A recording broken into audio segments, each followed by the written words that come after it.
Welcome to the Homestead, guys. So we keep life out here pretty simple, and today I'm going to show you how to make an easy sourdough starter. So no fancy tools, no precision measurements, just a little flour, water, and patience. So this absolutely does not have to be complicated. Our grandmothers were not weighing flour and being really precise in their measurements, and they got by just fine. So this here is my mature starter, and if I can make a strong, potent starter in the middle of remote Alaska in an off-grid cabin with no running water, you absolutely can too. So I don't measure a thing, I just trust my hands in the feel of the dough, no precision tools or anything like that.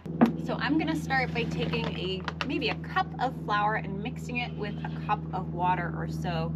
Most folks will do 1-to-1 measurements. I like a little more flour than water until it's like a thick pancake batter. So that's the beauty of homestead cooking. We're not going for perfection, we're just using what we got to make some good food. So I like to start with a quart mason jar. I'm gonna dump some flour in here and some water and then mix it up. For flour, I like a high protein flour. It doesn't have to be a specific brand. I've used a lot of different brands. Just anything high protein will work well. And for your water, unchlorinated water is best. Wild water, spring water, I've had the best luck with. So I'm gonna start with about this much flour, and when I add my water, I'm just gonna kind of mix it in and feel how that dough feels.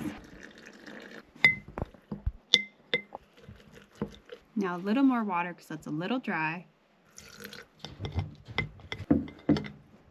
You want to make sure you get all the flour incorporated in there and there's none left. So this is just a little too thick. I'm going to add a little bit more water, so maybe like a tablespoon. And then all I do for my starter is I feed this, meaning I do the same thing. Add the flour and the water every day for about 5 days. You only have to discard or dump some of it out if you want to make rum. But you do that for about 5 days, and then on the 5th day, I'm going to feed this 2 times a day. And then I will make a loaf of bread with this same starter so you guys can see the whole process start to finish. This is like a perfect consistency. It's a little bit more runny than it was before. So that is it. Now we wait, and that is the hardest part. And at the end of this week or so, we will also share our super easy rustic sourdough recipe.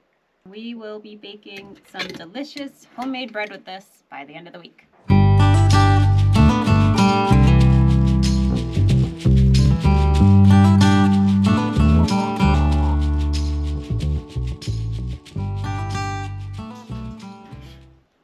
Okay, we are on day 2 of our sourdough starter. There's a few little bubbles here starting at the bottom. I am not going to discard or dump some of this out, get a little bit bigger. So what I'm gonna do is feed it again, water and flour, and stir it up, put the cap back on, and then let it sit for another day. So again, I'm not really precise in my measurements. I just eyeball a little bit of flour and a little bit of water and then go off the feel of the dough. So I'm gonna start with about this much flour added in there, and then a little bit of water.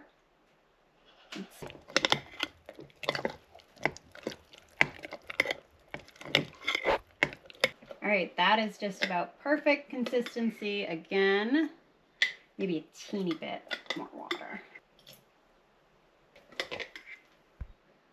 There you go.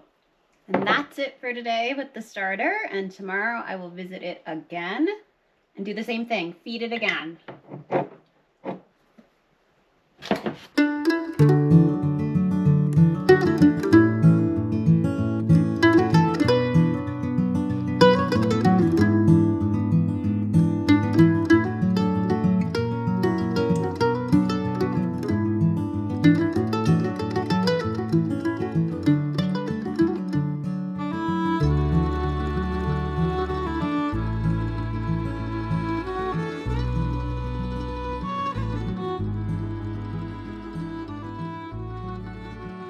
The difference from yesterday to today is bubbling on the top of this. It's looking good. I am going to take a teeny bit out of this to make a little bit more rum and then just feed it again.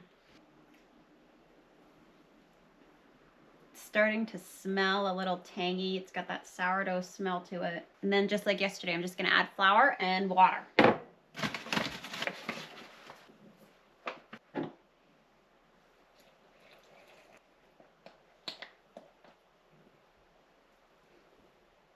Okay, that's it for another day. I'm just gonna lightly cap it and I will feed it again tomorrow for our 4th day on this starter.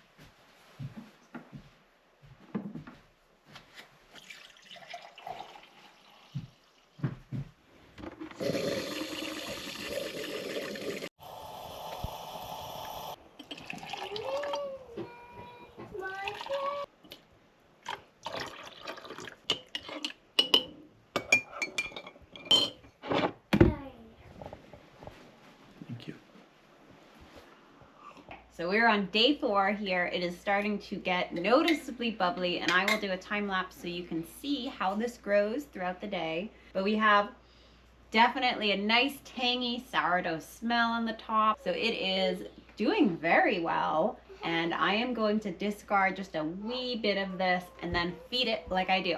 So we're gonna get to doing that, and then we'll check on it again tomorrow. We have lots of really good discard recipes on the channel, from flatbread to crackers to pancakes. Wonderful stuff you could make with discard. So if you don't want to throw it out, you can always bake with it, or you could take your discard and put it in the fridge and keep it for when you want to use it. And as far as like your water temperature, I just use room temp water. Sometimes it's even a little colder than that because we get our water from a creek, so it is cold.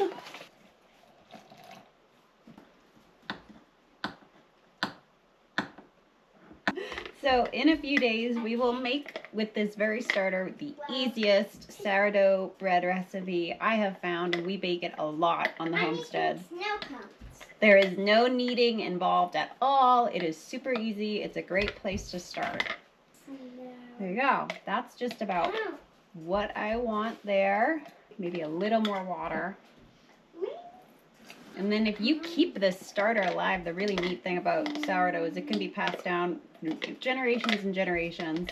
When we first moved to Alaska, we were gifted a sourdough, or a jar of sourdough starter, from a very old Alaskan family, and I unfortunately killed it.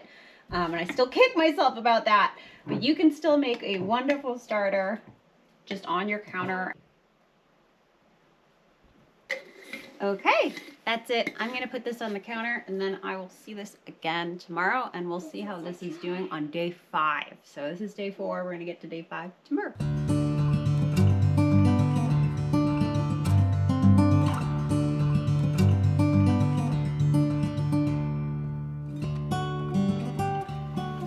Okay, we are on day 5. We are going to start feeding this twice a day for the next 2 to 3 days or so, and then we're going to be ready to bake some bread. So this is doing great. It's smelling very good. You got a nice little bubble on the top. I am going to discard some of this, and we are going to use the discard in a tortilla recipe tonight for dinner. So I'm going to dump some out, feed it, and then I'll cut back and I'll feed this again a little bit later. Our sourdough tortilla recipe is basically the same thing as our sourdough flatbread, but I roll it out really, really thin. That looks great.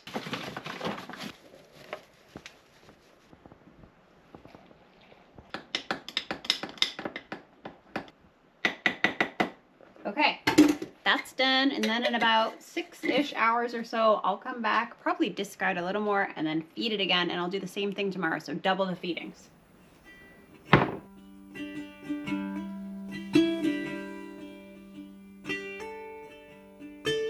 Okay, this is doing so good. It is getting super active. We fed it twice yesterday. I'm going to do the same thing today, feed it twice. And then I bet you could make a pretty good bread with this today, but I'm going to give it 1 more day of feeding, and then I'm going to do my first loaf, and the same exact thing with my feedings. Going to do it 2 times, let it sit, and then I will maybe do a loaf tomorrow with this.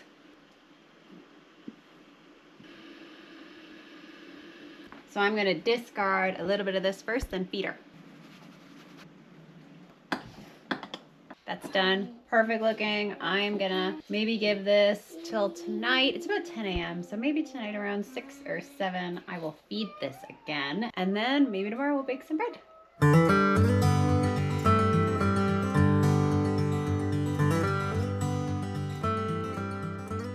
Okay, it is day 7 of our sourdough starter. It is looking great. I'm gonna try to make a loaf with this today. You'll know when your starter is peaked or active because there will be bubbles all over the jar, and then when you open it and kind of move it around, it will cling to the sides. So like when I made the starter, my bread recipe does not have to be super exact. I just eyeball my measurements, but I will write the recipe in the description of our YouTube video. It all starts the same. Even if you're gonna make a flavored sourdough, the plain loaf just starts with a 1/2 cup to a cup of active starter. And then to that nice 1/2 cup to cup of starter, I'm gonna do maybe 2 cups of water. And then I'm just gonna mix it really well. And it's important to incorporate this starter and water together very well, because I found that the best loaves are made when these are really mixed in well together. And then to that starter and water, I'm just gonna throw maybe a tablespoon of salt. Then I'm gonna mix that in too. So once that salt and water and starter is all mixed together, I just throw about 4 cups of all-purpose flour in here, and then just mix it until a shaggy dough forms. So you don't have to knead it, you don't have to get really exact with it.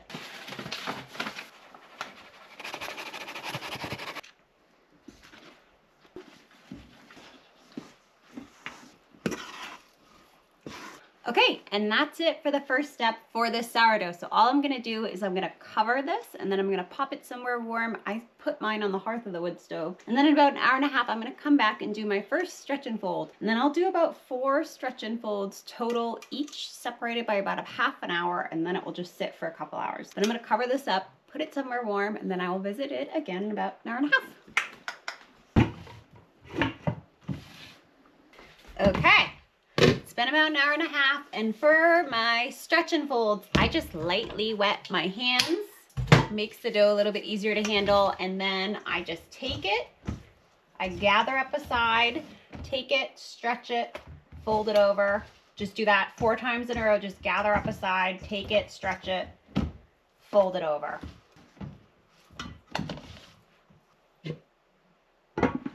And that is it for this stretch and fold. And I'm gonna wait about 1/2 hour and then keep doing these for a total of about 4 times.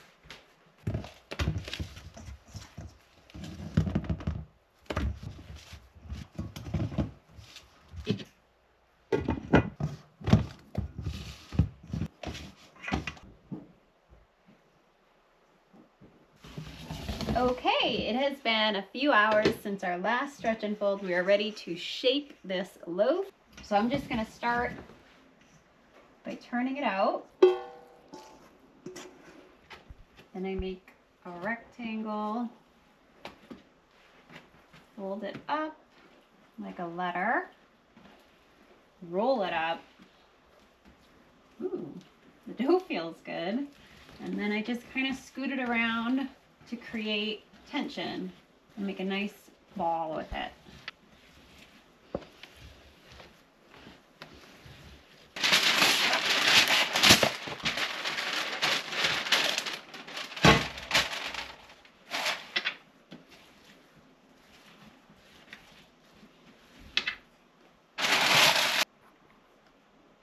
Okay, then I'm just gonna let this sit for about 1 hour, and then I'm gonna preheat my oven to 450 with the Dutch oven inside to get nice and hot. It's gonna be time to bake some bread.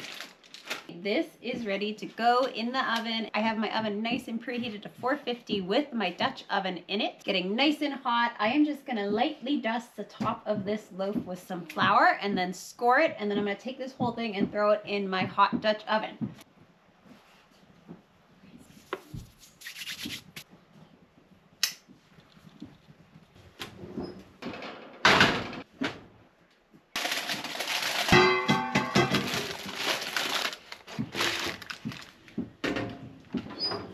Okay, that's gonna go for 20 minutes with the lid on and 20 minutes with the lid off. Okay, this is ready to come out. We'll see how it did.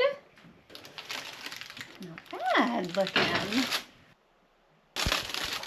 All right, so I know it's hard to do, but if you can wait for it to cool, it'll be better.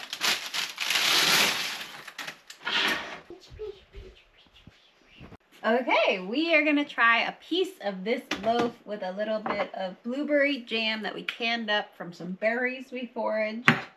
See how this first loaf did.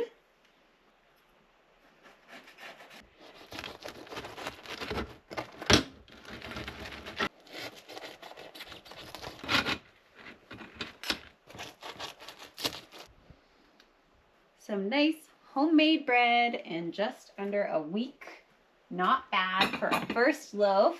And generally I find that my starters improve with age. So the bread gets better the more the starter ages and the more tang it has, that sourdough tang.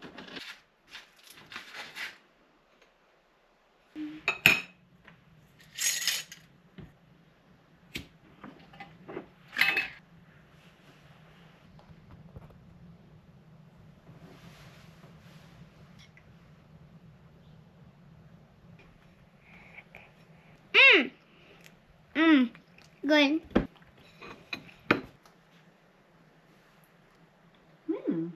Just fresh bread with just super simple jam with some good wild forage berries. You really can't beat it. It's really good. Blueberries are delicious. Yeah, super simple things are always the best. All right, well, that is it for Homestead Kitchen this week, guys. How to make a sourdough starter from water and flour to a finished loaf of bread in just about a week.